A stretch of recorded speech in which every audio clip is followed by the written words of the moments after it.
సత్యసాయి జిల్లాలో ఒక బిగ్గెస్ట్ హత్యకు సంబంధించినటువంటి మిస్టరీ వీడింది. ఈ నెల 3న తలామండం వేరు చేసి ముదిగుబ్బలో ఒక వ్యక్తి దారుణ హత్యకు గురయ్యాడు. అయితే అల్లుడు విశ్వనాథ్ని అతి కిరాతకంగా వెంకటరమణప్ప హతమార్చినట్టు తెలుస్తోంది. విశ్వనాథ్కు 20 ఏళ్ల క్రితం వెంకటరమణప్ప పెద్ద కూతురుతో వివాహం జరిగింది. అయితే చిన్న కూతురుతో విశ్వనాథ్ వివాహేతర సంబంధం కొనసాగిస్తున్నాడు.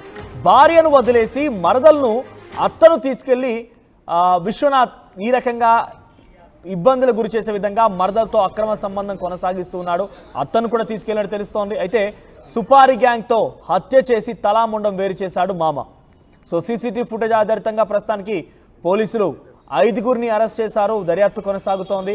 సో మామే తన కూతుర్ని 20 ఏళ్ల క్రితం పెద్ద కూతుర్ని వివాహం చేశాడు విశ్వనాథ్కి. అయితే ఆ వ్యక్తి అలా ఉండకుండా కూతురుతో మంచిగా జీవించకుండా మళ్ళీ తన చెల్లితో అంటే తన భార్య చెల్లితో మరదలతో మరోసారి వివాహేతర సంబంధం కుదుర్చుకోవడం, అల్లుడు విశ్వనాథ్ ఒక రకంగా ఈ రకంగా మలచడం, ఈ రకంగా తన ఆలోచనలు వెళ్ళడం, మరదలతో అక్రమ సంబంధానికి పెట్టుకోవడంతో ఆగ్రహానికి గురైనటువంటి మామ వెంకటరమణప్ప ఇక ఏం చేయాలో తోచగా ఇక ఆఖరికి వస్తే విశ్వనాథ్ను హతమార్చడం కోసం ప్లాన్ వేశాడు. సో భార్యను వదిలేసి మరదలతో అత్తను తీసుకెళ్లి విశ్వనాథ్ ఈ రకమైనటువంటి నిర్వాకానికి పాల్పడుతుండగా సుపారి గ్యాంగ్తో హత్య చేయించినట్టు తెలుస్తోంది. సుపారి గ్యాంగ్తో హత్య చేసి తలాముండం వేరు చేశాడు మామ. ఒకసారి ఈ ఘటన పైన 5గురిని అరెస్ట్ చేశారు. తర్వాత పోలీసులు మాట్లాడారు. పోలీసులు ఏం మాట్లాడారో చూద్దాం. చిన్నగుడ్డం గుట్ట వద్ద 3/7/2025 మనకి ఒకసారి కనిపిస్తుంది. అరౌండ్ 11:30 ఆ టైంలో ట్రేస్ అవుతుంది మనకి. అందులో మనకి మొండెం మాత్రమే కనిపిస్తుంది. తల అబౌట్ 50 మీటర్స్ అవే ఆ పక్కన ఎక్కడో కనిపిస్తుంది అనమాట. ఈ హీనియస్ క్రైమ్ గురించి మేము చేసిన ఎఫర్ట్స్, ఏ విధంగా ఎక్యూజ్ని పట్టుకున్నాము, అసలు ఎందుకు జరిగింది, ఏ విధంగా జరిగింది అన్నది నేను క్లియర్గా చెప్తాను.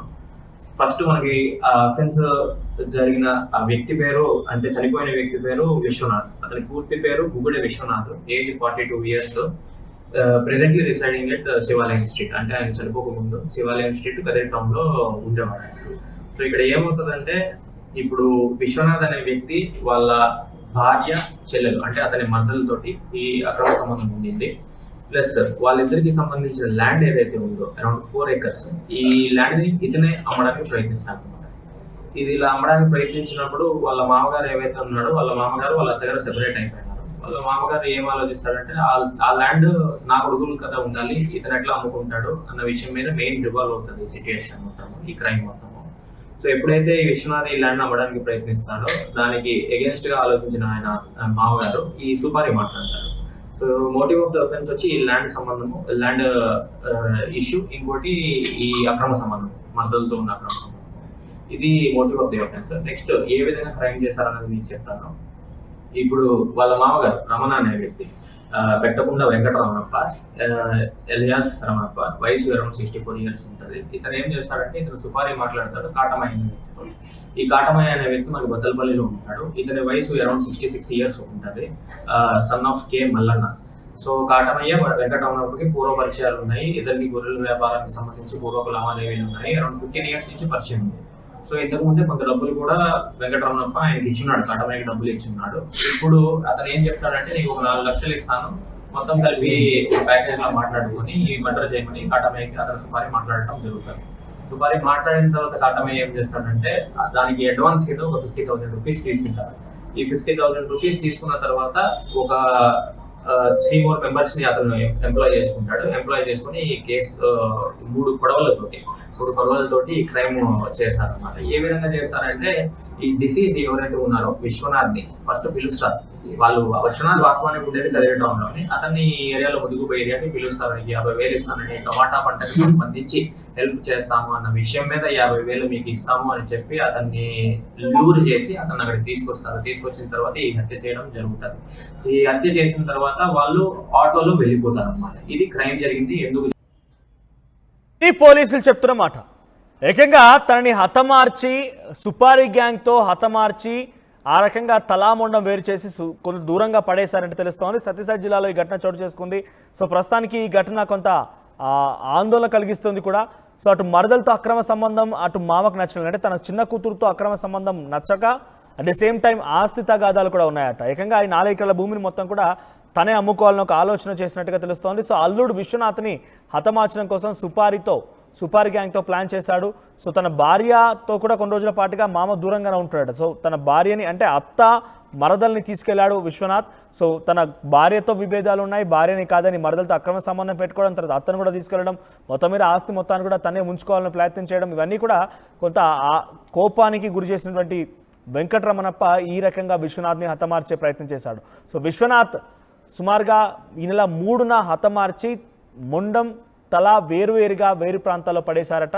సో ప్రస్తుతానికి పోలీసులు ఆ వ్యక్తిని ఎవరు ఎలా ఛేదించారు, విశ్వనాథ్ని గుర్తించారు. ఆ తర్వాత ప్రస్తుతానికి వెంకటరమణప్పతో పాటుగా మరొక 5 అయితే సుపారీ తీసుకొని ఈ హత్యకు పాల్పడ్డారు. అందరినీ కూడా అరెస్ట్ చేసినట్టు తెలుస్తోంది. మరిన్ని అప్డేట్స్తో మా ప్రతినిధి చెల్లాకే నాయుడు సిద్ధంగా ఉన్నారు. నాయుడు, ఏం జరిగింది అసలు, ఈ ఘటన పైన అప్డేట్స్ ఏంటి? వెంకటరమణప్ప కూతురు ఏదైతే ఉందో పెద్ద కూతుర్ని ఇచ్చినటువంటి అల్లుని విషయంలో ఏకంగా ఆయన ఏదో ప్రత్యర్థులుగా వ్యవహరించినట్టుగా వెంకటరమణప్ప వ్యవహరించాడంటూ స్థానికులు కూడా చర్చించుకున్నటువంటి నేపథ్యం. 2 అంశాలపై డిఫర్ అయినటువంటి నేపథ్యం మామ వెంకటరమణప్ప. ఒక అంశము రెండో కుమార్తెతో కూడా అక్రమ సంబంధం కలిగి ఉన్నాడు అనేది ఒక అంశం అయితే, మరొక అంశం ఏదైతే ఉందో తన ఆస్తి తన కొడుకులకి చెందకుండా అల్లుడు అమ్మడానికి కానీ ఇలాంటి ఇతరత్ర ఏదైనా కొడుకులకి చెందకుండా అడ్డుపడుతున్నాడనే ఉద్దేశంతోనే పథకం ప్రకారం ముఖ్యంగా ఎవరైతే ఉన్నారో వెంకటరమణప్ప స్నేహితులను వాళ్ళ హెల్ప్ తీసుకొని ఏకంగా నీకు డబ్బులు ఇస్తాము 50,000 దాకా పలానా చోటికి రావాలి అన్నట్టుగా పిలిపించుకొని అక్కడ ఆ కొండగుట్టలకి తీసుకెళ్లి ఏకంగా చూడొచ్చు మనం విజువల్స్ లో కూడా అతి దారుణంగా సొంత అల్లుడిని ఒక మామ ఇంత దారుణంగా వ్యవహరిస్తాడని చెప్పేసి ఎవరు కూడా అసలు ఊహించినటువంటి పరిస్థితులు.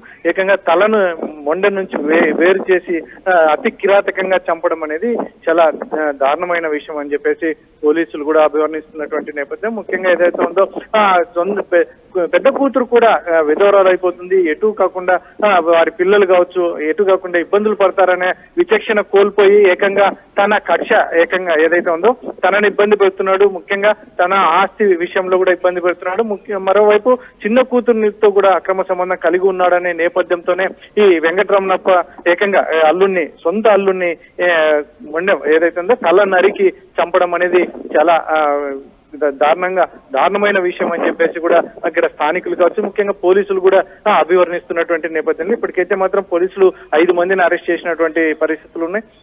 ఇది ఇంకా మనం పూర్తి వివరాలు ఏదైతే ఉందో ఇంకా ఇతరత్ర బయట నుంచి ఎవరితో అయినా సహకారం తీసుకున్నాడా, ముఖ్యంగా ఏదైతే ఉందో 4 లక్షల రూపాయలకు సుపారీ ఇచ్చినటువంటి నేపథ్యంలో మరి ఇతరత్ర కారణాలు ఇంకా దీంట్లో ఎవరైనా ఇన్వాల్వ్ ఉన్నారా అనేది కూడా ఇప్పటికైతే మాత్రం 5 మందిని అరెస్ట్ చేశాం. పూర్తిగా మేము ఎంక్వైరీ కూడా ఇంకా కొనసాగుతుంది అని చెప్పి పోలీసులు చెప్తున్నటువంటి నేపథ్యంలో మనోజ్ మొత్తం మీద అయితే మాత్రం ఆ పెద్ద కూతురు ఒకవైపు పెద్ద కూతురు పిల్లలు మొత్తం అంతా రోడ్డు పడాల్సిన పరిస్థితి వస్తుంది. మరోవైపు ఈయన కూడా శిక్షణ అనుభవిస్తూ జైలుకి వెళ్లాల్సిన పరిస్థితి ఉంటుంది. ఇటువంటివన్నిటిని కాస్త ఆలోచన చేసుకోవడం ఇలాంటి పెద్దవాళ్ళతో చెప్పించో ఇలాంటి అతను ఆ రకంగా చిన్న కూతురుతో ఆ రకమైన వ్యవహారం జరగకుండా పెద్దలతో మాట్లాడి ఆ రకంగా సర్దుమనియేలా చేసి ఉంటే బాగుండేదేమని చెప్పేసి కూడా చాలా మంది భావిస్తున్నటువంటి నేపథ్యం. అయితే మాత్రం జరగాల్సిన ఘోరం జరిగిపోయింది కాబట్టి ఆయన ప్రాణం పోయింది. ముఖ్యంగా ఇతను కూడా జైలుకి వెళ్లాల్సిన పరిస్థితి ఉంది, ఇతను శిక్ష అనుభవించే పరిస్థితి ఉంటుంది. ఆ కుటుంబమే చిన్న భిన్నమైనటువంటి పరిస్థితి నెలకొంది మనోజ్.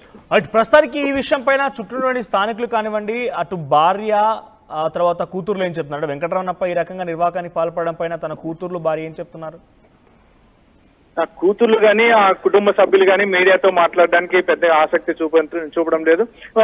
బయట వాళ్ళు మొత్తం అంతా అయితే మాత్రం మొత్తం ఎటు తిరిగి ఇప్పుడు ఎవరి మీద ఎవరికి చెప్పినా కూతురు అయితే మాత్రం ఒకవైపు భర్తను కోల్పోయినటువంటి పరిస్థితి, మరోవైపు సొంత తండ్రి తన భర్తను చంపడం అనేది కూడా ఆమె జీర్ణించుకోలేనటువంటి పరిస్థితి. ఇటువంటి పరిస్థితుల్లో ఆమె కన్నీరు మున్నీరుగా విలిపిస్తుంది ఒకవైపు, ఎందుకంటే భర్త అంత్యక్రియలు ఒకవైపు, మరోవైపు తండ్రి జైల్లో ఎందుకంటే పోలీసుల అదుపులో ఉన్నటువంటి పరిస్థితి. ఇటువంటివన్నీ చూసుకుంటే ఆమె ఎటు మాట్లాడాలో ఏం చెప్పాలో కూడా తెలియట్లేదని తన బంధువులతో మాట్లాడినట్టుగా మనకు తెలుస్తోంది. ఇటువంటి పరిస్థితుల్లోనే అక్కడ పిల్లలు కావచ్చు లాంటి ఇతర మిగతా కుటుంబ మొత్తం ఎవరైతే వెంకటరమణ కుటుంబం కావచ్చు ఇటు విశ్వనాథ్ కుటుంబం కావచ్చు 2 దిక్కుదోచని పరిస్థితి. ముఖ్యంగా ఆగమ్య గోచరంగా ఉంది మా పరిస్థితి అన్నట్టుగా వారు వ్యాఖ్యానిస్తున్నట్టు మనకు తెలుస్తున్నటువంటి సమాచారం.